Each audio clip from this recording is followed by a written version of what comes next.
संश्लेषित रेशे क्या होते हैं? जो मानव निर्मित होते हैं, जिनको मानव खुद बनाता है। हमने 7वीं क्लास में पढ़ा था रेशे कितने प्रकार के थे? 2। प्राकृतिक रेशे। प्राकृतिक रेशे कौन से? जो हमको प्रकृति से मिलते हैं। कौन कौन से रेशे थे प्राकृतिक रेशों के अंदर? हमारे जूट, कपास है, रुई है, ये सब हमको कहाँ से मिलता है? प्रकृति से प्राप्त होता था, इसलिए उसका नाम प्राकृतिक रेशे। लेकिन संश्लेषित रेशे वो होते हैं, संश्लेषित मतलब संश्लेषण करना, बनाना, तो कौन बनाता है? मानव। तो इसलिए इसका नाम क्या रखा गया? संश्लेषित रेशे। तो संश्लेषित रेशे होते क्या है? आपने देखा आपकी मम्मी है ना से गले में माला पहनती है, कुछ इस तरह की होती है, उसमें एक ही तार में बहुत सारे मोती होते हैं, है ना, बहुत सारे मोती होते हैं। तो ये एक ही तार क्या करता है? एक ही रेशा उस पूरी माला को समाए। तो ये क्या होगी? एक मोती क्या होगी? हमारी एक इकाई का काम करता है। तो इससे बनकर कितनी इकाइयां आपस में जुड़कर हमारा हार बना है। तो संश्लेषित रेशे भी क्या होते हैं? ऐसा ही होता है, एक रासायनिक पदार्थ होता है, उसकी बहुत सी इकाइयां मिलकर क्या बनाती है? बहुलक बनाती है। बहुलक को इंग्लिश में बोलते हैं पॉलीमर। बहुलक या पॉलीमर कौन सी भाषा का शब्द है? ग्रीक भाषा का शब्द। पॉली का अर्थ होता है अनेक, मर का मतलब होता है इकाई। जहाँ यहाँ एक मोती एक इकाई का काम करती है, वहीं वो रासायनिक पदार्थ संश्लेषित रेशे किससे बनाए जाते हैं? रासायनिक पदार्थ से। किससे? रासायनिक पदार्थ से। तो ये रासायनिक पदार्थ की जो एक इकाई होती है, उसकी बहुत सी इकाई आपस में, अनेक इकाइयां आपस में मिलकर क्या बनाती है? बहुलक बनाती है, और वो रेशे का निर्माण होता है। जैसे आपने देखा हो ना आपकी मम्मी की साड़ी, जैसे सिल्क की साड़ी हो या पॉलिस्टर की साड़ी हो, उसमें से हम अगर एक धागा खींचते हैं तो कैसा हो जाता है ना? अब जैसे ये है मेरे ये चुन्नी, अगर इसमें से मैं अगर एक धागा खींचूंगी तो पूरा एक एक अलग होगा, फिर दूसरे धागे। तो ऐसे रेशों से मिलकर क्या होता है? वस्त्रों का निर्माण होता है, संश्लेषित रेशे। तो हम उसको बोलते हैं ये, ठीक है। तो बहुलक, अब बहुलक आपने देखा है कपास में भी होता है। कौन सा होता है कपास में? सेल्यूलोज। अब आप देखो ये संश्लेषित रेशे के प्रकार कितने होते हैं? तो मेनली ये 3 प्रकार के होते हैं। कौन कौन से? किसके बारे में हम पढ़ेंगे? सबसे पहले रेयॉन के बारे में, उसके बाद नायलॉन के बारे में, और पॉलिएस्टर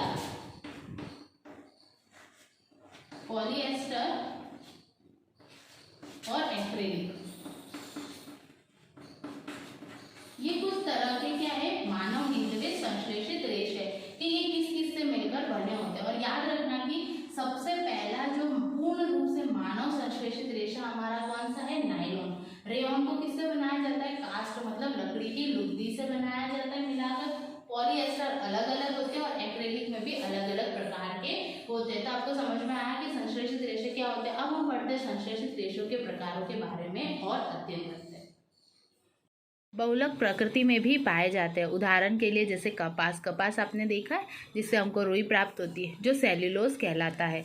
सेल्यूलोज बड़ी संख्या में किसकी इकाई है? ग्लूकोज की इकाई। हमने अभी देखा ना कि संश्लेषित रेशे क्या होते हैं? इकाइयों से निर्मित बने होते हैं। अब हम देखते हैं संश्लेषित रेशों के प्रकार। संश्लेषित रेशे के प्रकार कौन कौन से? तो सबसे पहला है आपका रेयॉन। रेयॉन आपने कक्षा 7 में पढ़ा है कि रेशम कीट से प्राप्त किया जाता है। कहाँ से प्राप्त किया जाता है? जो ये रेशे होते हैं हमको रेशम से। इसकी खोज चीन में हुई थी। कहाँ हुई थी? रेयॉन की खोज चीन में। और इसे लंबे समय तक कड़ी सुरक्षा में गोपनीय रखा गया। गोपनीय रखा गया मतलब चीन ने किसी को बताया नहीं था। रेशे से प्राप्त कपड़ा बहुत महंगा होता है ना, हमने देखा था रेशम कीट पालन वाले करते थे, उससे जो रेशम हमको प्राप्त होता था बहुत महंगा होता है। परंतु इसकी सुंदर बनावट ने प्रत्येक व्यक्ति को मोह लिया। क्या किया? उसकी सुंदर बनावट ने, भले वो महंगा था फिर भी उनको चाहिए था।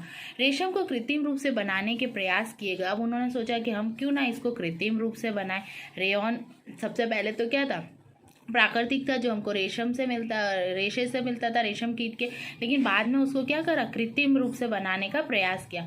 19वीं शताब्दी के अंतिम छोर पर वैज्ञानिकों को रेशम के समान गुणों वाले रेशे प्राप्त करने में सफलता प्राप्त हुई। कब हुई? 19वीं सदी में। अभी हमारी 21वीं सदी चल रही है, वैसे 19वीं सदी के अंतिम छोर में उनको पता चला कि नहीं, रेशम के जैसे गुण धराने वाले दूसरे रेशे भी हम बना सकते हैं। इस प्रकार का रेशा कास्ट लुगदी के रासायनिक उपचार से प्राप्त किया गया। कास्ट मतलब लकड़ी की जो लुगदी होती है, मतलब लकड़ी की छाल को लेकर उसको छीलना और सब करके उसका रासायनिक उपचार मतलब केमिकल से उसका उपचार करके प्राप्त किया। यह रेशा रेयॉन अथवा कृत्रिम रेशा कहलाया।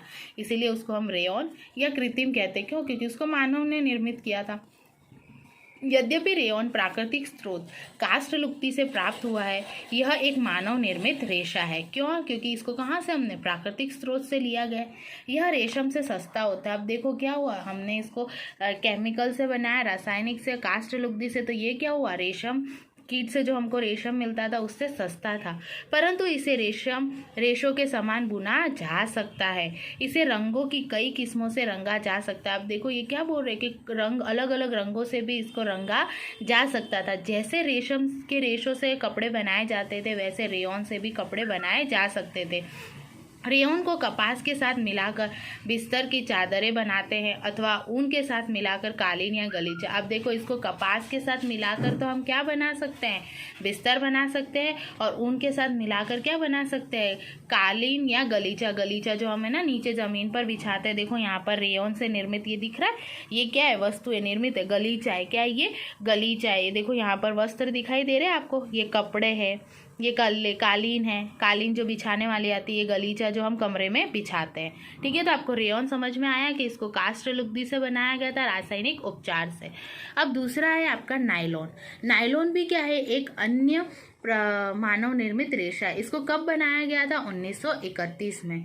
किसी भी प्राकृतिक कच्चे माल, पौधे या जंतु का उपयोग किए बनाया गया। इसका निर्माण कोयले, जल और वायु से किया गया। अब देखो इसका निर्माण किससे किया गया था, कोयला। कोयला क्या होता है, जब लकड़ी जलती है उसके बाद बनता है काले रंग का। जल मतलब पानी, वायु मतलब हवा से। यह प्रथम पूर्ण रूप से संश्लेषित रेशा था। तो हाँ, अगर हमारा क्वेश्चन आता है कि ऐसा संश्लेषित रेशा जो पूर्ण रूप से संश्लेषित मानव निर्मित था, तो वो कौन सा हो जाता है, नायलॉन। नायलॉन रेशा कैसा था, प्रबल मतलब बहुत मजबूत, प्रत्यास्थ था, जल्दी टूटता नहीं था, और कैसा था, हल्का था। यह चमकीला और धुलने में सुगम था। यह चमकीला मतलब इसमें शाइनिंग बहुत थी और आसानी से धुल भी जाता था। अतः यह कपड़ों के निर्माण हेतु बहुत प्रचलित हुआ। इसको कपड़ों के निर्माण के लिए क्या हुआ, बहुत ही प्रचलित हुआ। क्यों? क्योंकि ये चमकीला था और आसानी से धुल भी जाता था। अब रेशा वास्तव में इतना प्रबल है कि इससे हम पैराशूट और चट्टानों पर चढ़ने वाली रस्सी बना सकते हैं। आपने देखा है ना, देखो आपको यहाँ पर चित्र में दिखाई दे रहे हैं। देखो ये ना, हमने ये पर्दा बनाया हुआ है, किसका, नायलॉन का। नायलॉन से देखो ये ब्रश के रेशे, ये रस्सा, मोजे, ये सब किससे बनाए हुए हैं, नायलॉन से। हम कह सकते हैं कि हम नायलॉन से निर्मित कई वस्तुओं का उपयोग करते हैं। अब देखो ये क्या बोल रहे हैं कि हाँ, पैराशूट और चट्टानों पर चढ़ने वाले रस्से भी नायलॉन से बना सकते हैं। क्यों? क्योंकि वो बहुत ही प्रबल है।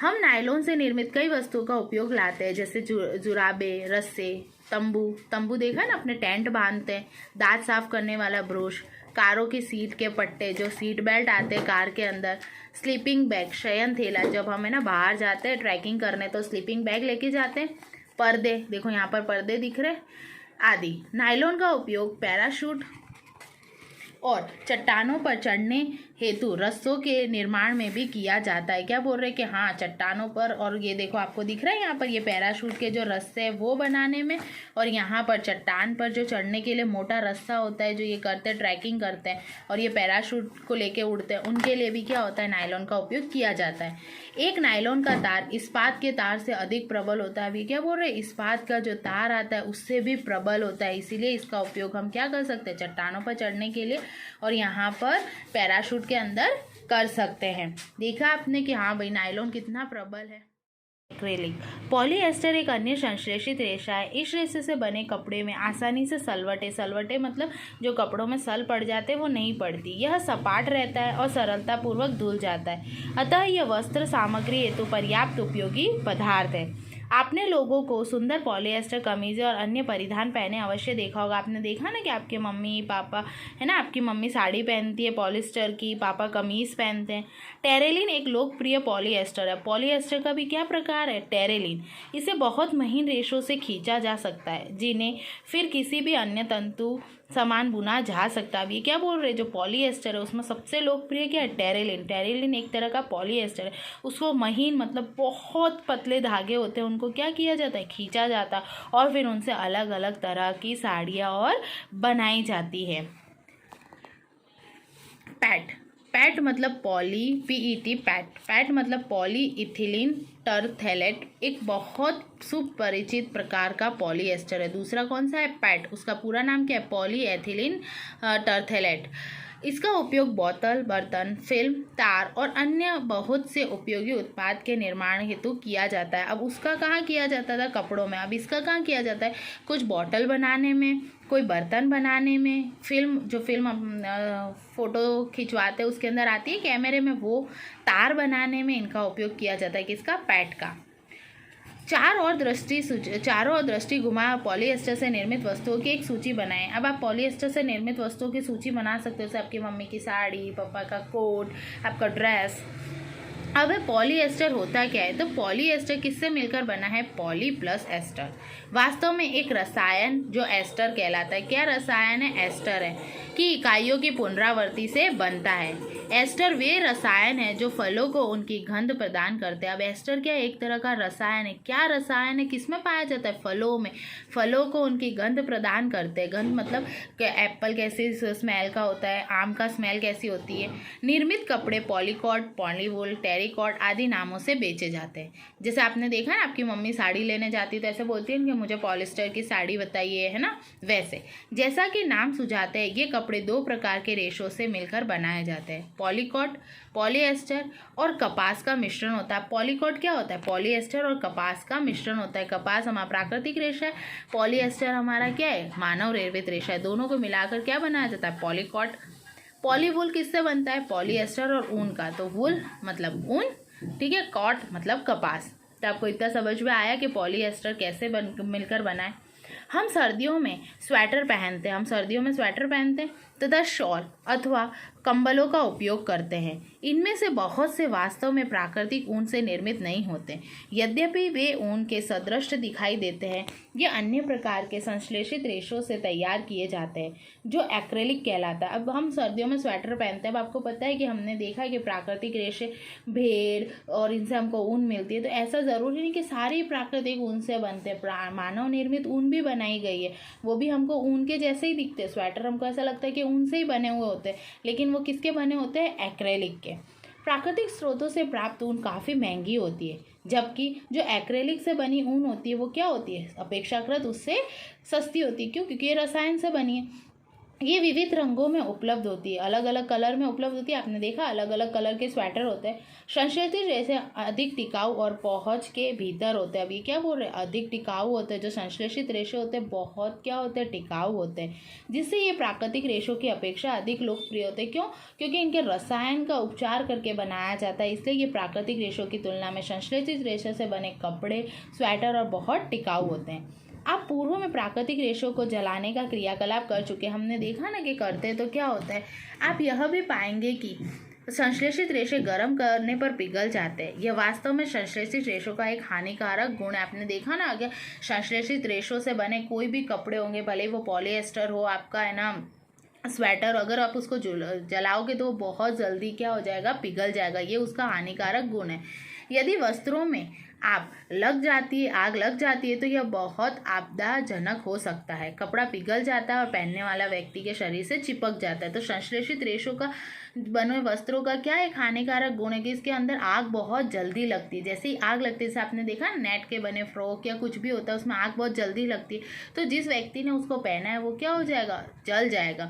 अतः हमें प्रयोगशाला अथवा रसोई घर में काम करते समय संश्लेषित वस्त्र नहीं पहनने चाहिए और हमको सावधानी से काम करना चाहिए। अब इम्पॉर्टेंट है, सभी संश्लेषित रेशे पेट्रोलियम मूल के कच्चे माल जो पेट्रो रसायन कहलाते हैं से विविध प्रक्रमों द्वारा तैयार किए जाते हैं। अब कैसे तैयार किए जाते हैं इनको? सभी जो संश्लेषित रेशे होते हैं उनको मूल रूप से कच्चे माल जो पेट्रो रसायन कहलाते हैं उनसे क्या किया जाता है? तैयार किया जाता है। तो आपको समझ में आया ये तीनों प्रकार के कैसे है ना ये अधिक टिकाऊ होते हैं और इनके हानिकारक गुण क्या है। अब हम संश्लेषित रेशों के कुछ गुण धर्म के बारे में पढ़ेंगे। देखो, जैसे अभी हमने पढ़ा कि पॉलीकॉट और पॉलीवूल जो पॉलीएस्टर से मिलकर बनते हैं। तो पॉलीकॉट क्या होता है? पॉलीएस्टर और कपास। ये एस्टर क्या है? फलों के अंदर पाया जाने वाला एक रसायन है। क्या है? फलों में पाया जाने वाला। किसमें? फलों में पाया जाने वाला।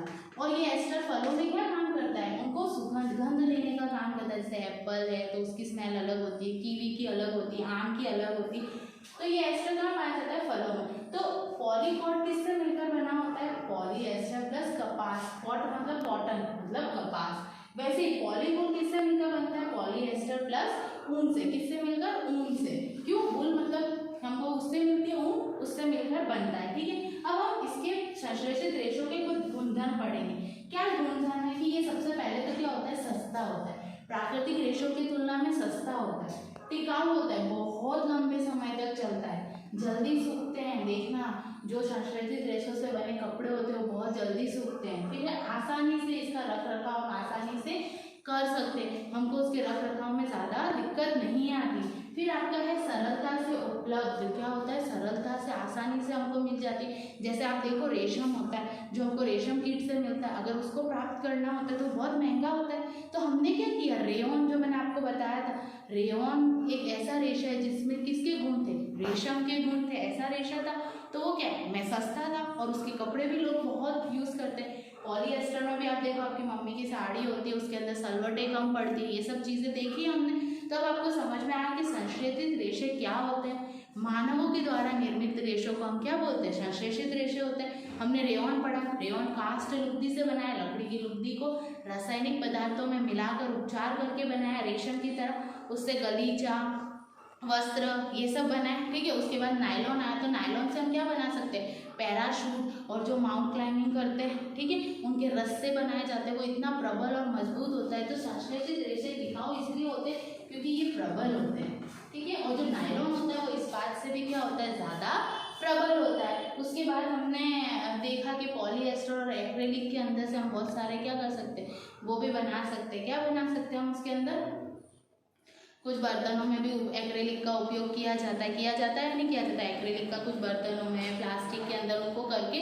उपयोग में लिया जाता है। पॉलीएस्टर वगैरह का भी हम क्या कर सकते हैं, रस्सी बनाने में, ब्रश बनाने में, जो हम ब्रश करते हैं, ये सारी चीज़ें हमने अभी पढ़ी। तो आपको समझ में आ गया ना कि मानव संश्लेषित रेशे क्या होते हैं। अब इसके बाद वाली वीडियो में हम पढ़ेंगे प्लास्टिक, प्लास्टिक के कौन कौन से प्रकार होते हैं, उसके क्या गुणधर्म है, ठीक है, उससे कौन कौन सी वस्तुएं बनती है, कौन सा प्लास्टिक हमारे लिए ज़्यादा अच्छा होता है, ये हम आगे की वीडियो में पढ़ेंगे। नोट डाउन कीजिए। Thank you.